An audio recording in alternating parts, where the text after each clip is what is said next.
big moves in those yields there, leading to a broad-based sell-off here in the equity space.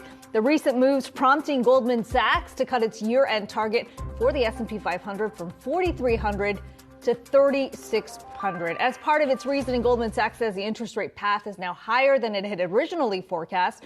For a closer look at all the market action today, we've got Yahoo Finance's Jared Blikre here with me. And Jared, you're also watching currencies. Yes, and we're going to get to those in a second. The British pound racing towards parity with the U.S. dollar, just as the euro did a month or two ago. But let's go to the Wi-Fi Interactive, where I'm charting the price action in the S&P 500. This is a 6-month chart, and we are racing towards those lows that we saw in June. So basically, we are looking at a situation where we're potentially heading to new yearly lows. And if you take a look at the Dow is already there. In fact, it has taken out those June lows. Let's see if I can get that up there.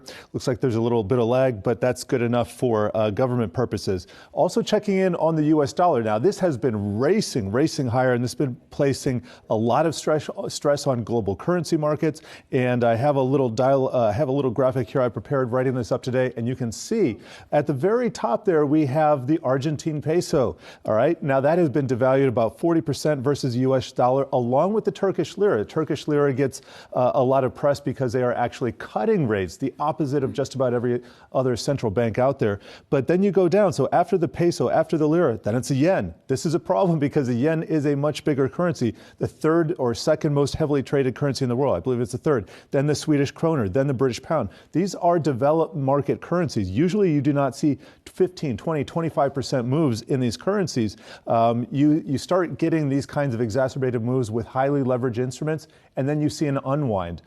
Think of the flash crash. Think of some of that Lehman moment. In the global financial crisis, it was really about corporate debt and banks. And now we have the opposite situation where it's sovereign. So sovereign debt reared its ugly head later after the GFC, 2011, 2012. That's when we had the Euro crisis of confidence. That's when Mario Draghi, head of the ECB, had to say, we'll do anything that it takes.